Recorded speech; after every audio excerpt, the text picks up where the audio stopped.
Diane at Minerva. I hope you're all having a super week. And today I have a sew-along to share with you for this pattern, the Avid Seamstress, and it's the blouse. As you can see, it's a really stylish blouse with a stand-up collar. And what we're going to be using today is this Minerva exclusive viscose chalet in pebble stone. I think that's a really delicate design to go with this very pretty blouse. And should you wish to sew along with me today, everything will be tagged below, so you'll have everything you need if you follow the links. Now, wash and prepare your fabric before we begin to save on any shrinkage later on. And then when you've done that, you want to check your sizing on the packet. When you're sure of the perfect fit, we're going to go and cut our pattern pieces together. So let's go and do that now. So here are our pattern pieces for our blouse. So this is the front. So this is piece A. You're going to cut it on the straight grain, 2 pieces. Make a note of these markings. These markings here for buttons, buttonholes, these notches, and the fold line at the front. This is the back. Now this piece you're going to cut 1 piece on the fold. So the fold line is here. And make a note of the notches here in the sleeve and down the side.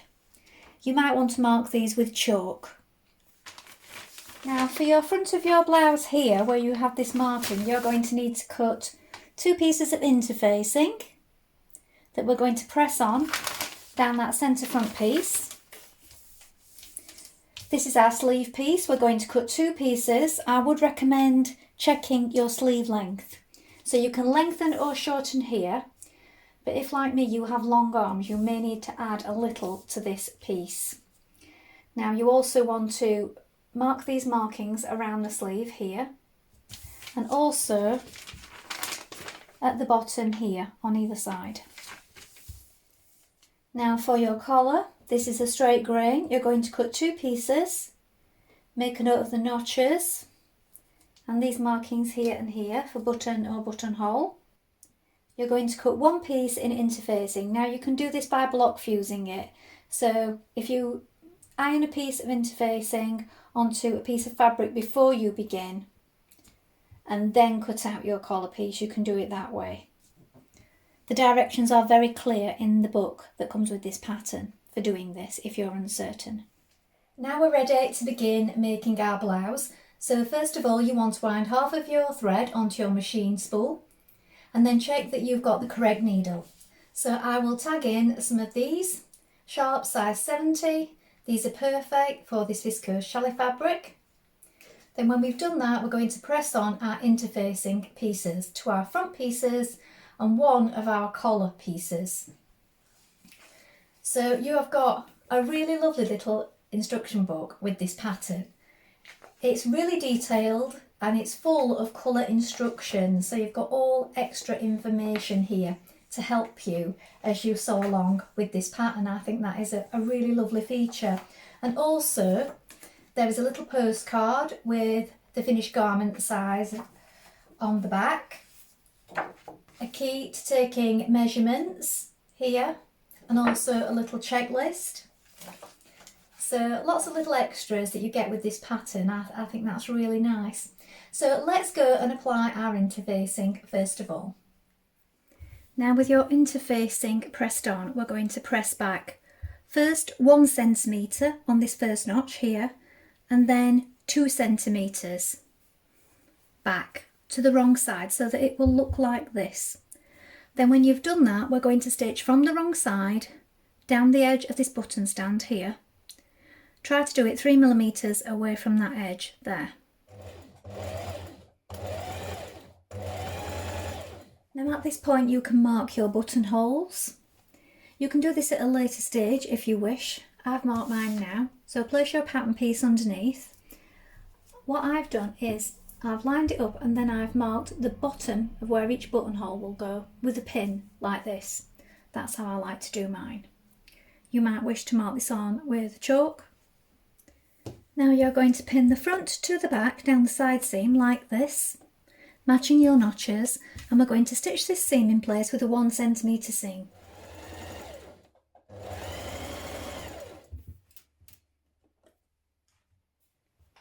Now press open your seams at the sides, then pin your front to your back at the shoulder seam like this, and we're going to stitch that in place with a 1 cm seam allowance.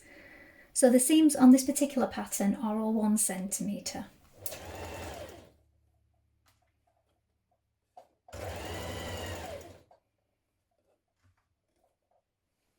Now you're going to take your sleeve pieces and you're going to press up at the bottom hem 1 cm and then again a further centimetre to the inside. When you've done that, we're going to open that up temporarily and we're going to pin our underarm sleeve here and we're going to stitch this with a 1 cm seam allowance.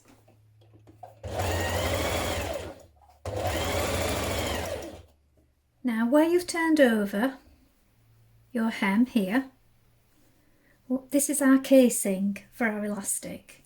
So what we're going to do is we're going to leave a gap here of about 2 cm at the underarm seam and we're going to stitch close to that edge here. So as close as you can to that edge, all the way around, leaving that 2 cm gap here at the underarm seam. Now you're going to cut 2 lengths of elastic. Now you do have the measurements in your little guide for the different sizes, but also check it on your arm. So it's sort of a 3/4 length, so do check it around your arm rather than just going on this guide, because we're all different sizes, aren't we? So it is best to check it first of all. When you've done that, you're going to thread it through your channel. So make sure it's not twisted. You can do this with a bodkin or a safety pin. That's up to you what you use. Just make sure that it's lying flat. And it's also best sometimes to just attach this end with a safety pin to make sure you don't pull it through by mistake. Now join the 2 ends together. I like to overlap them flat like this and then go over it a number of times to make sure it's secure. And then you're going to close the hole that you left here on your casing. Now we're going to do line of ease stitching between your notches on the top, on the cap of each sleeve. So you want to do this 5 mm away from the raw edge. Now leave the ends free so that you can pull them. Now it does say in the book that you can do 2 rows of stitching. If you are going to do 2 rows of stitching here, I feel that 1 is enough. You need to do it 3 mm away from the edge, so directly above this row of stitching. I'm happy to do it with just 1, so that's your preference. Do that again on the other sleeve. Now we're going to apply our sleeves. So turn your blouse the wrong way round and turn your sleeves the right way round. Now, so that you don't lose sight of your markings, you might want to put some coloured pins in on your notches. So this is the back, so I like to use black. So black for the back. So we've got 2 here. Make sure you've got the right sleeve. I'm going to feed that sleeve through the armhole, like that. So now we've got right sides facing. And then your notches and your seams will line up. So you've got, or a marking if you've just got a choke marking. The marking here, pin it in place. The underarm seam.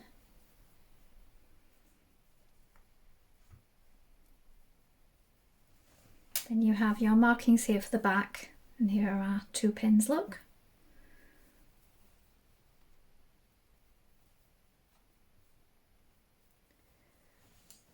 And then if you get the centre shoulder one and line that up with the shoulder, then you've got your ease stitches. Now you can pull on your ease stitches the rest of the way to help the rest of the sleeve fit. And you distribute these, well, this fullness evenly. We don't want definite bumps in it or anything like that, so you just manipulate it with your fingers as you go, as you stitch, smoothing them out. And that just helps in the fullness around the top of the sleeve. So finish pinning it the rest of the way, then we're going to stitch that in place with a 1 cm seam.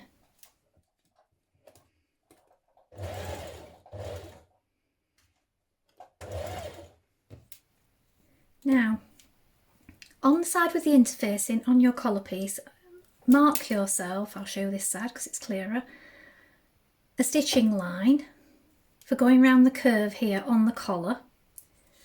Pin with right sides together both collar pieces, and then on the side that hasn't been interfaced you're going to turn up 1 centimetre. You can pin it at either side like this. Then from the side that does have the stitching guide you're going to start stitching those two pieces together.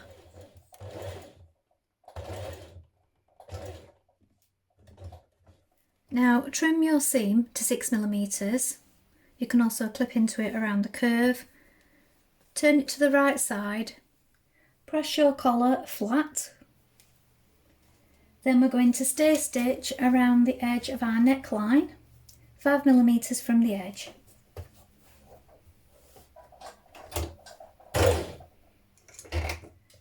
Now you're going to pin your collar to your blouse. So you're going to pin the facing side of the collar, the side that is not turned up, to your blouse, lining up this curve here with this front button panel, the centre back and the shoulders. Now stitch that in place with a 1 centimetre seam.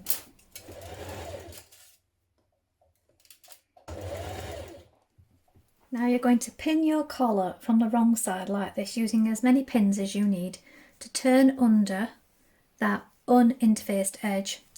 Now you can stitch it from the outside in the ditch here, but if you wish you can catch stitch it on the inside with hand stitches.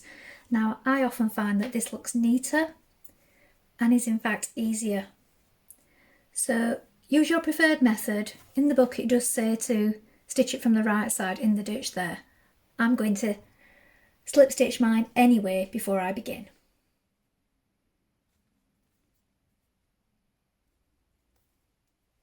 Now we're going to turn up 1 centimetre at the bottom of our hem and then another 1 centimetre to make this double fold.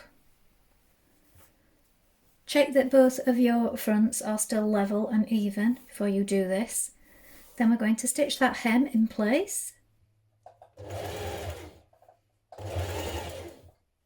Now we're going to create our buttonholes. So your first one is in the top, in the collar stand piece. Now on my machine it works in 4 steps or 3 steps because one of them is just a bar across. So what you do is you make a bar across first of all,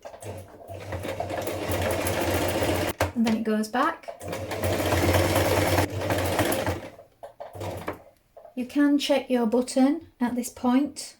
If you have a 1-step buttonhole you can set that before you begin, so check with your manual. Then it makes the bar across again and then it comes back towards you. The final step. Now at this point you can either cut your buttonhole with a special tool or use your scissors. Now in the little book it does say you put a pin either side and you can use your unpicker. I wouldn't recommend this because it's very easy to slip and cut straight through your buttonhole and ruin your garment this way. So I think it's better to use sharp scissors or the little tool that you knock in. Now to add your buttons, do up the first button at the bottom and then make sure it's lying flat. Mark the position of the next one. So I always like to do it this way rather than marking them all at once because sometimes they can go out of alignment. Well, I hope you enjoyed sewing along with me today. I think this blouse just pairs perfectly with the fabric and this pattern. And also this pattern would make a really super gift for Christmas or a birthday for anybody who you know in your life that sews, a beginner sewer or even an experienced sewer. It's such a lovely little package. Please let us know how you get on, and if you've made this pattern before, remember to include any photographs in the comments below. We love to see what you've been making. Also, take a look at the Minerva Craft Club to get 10% off all your orders for a whole year, and remember to like and follow Minerva to get more video content like this every week.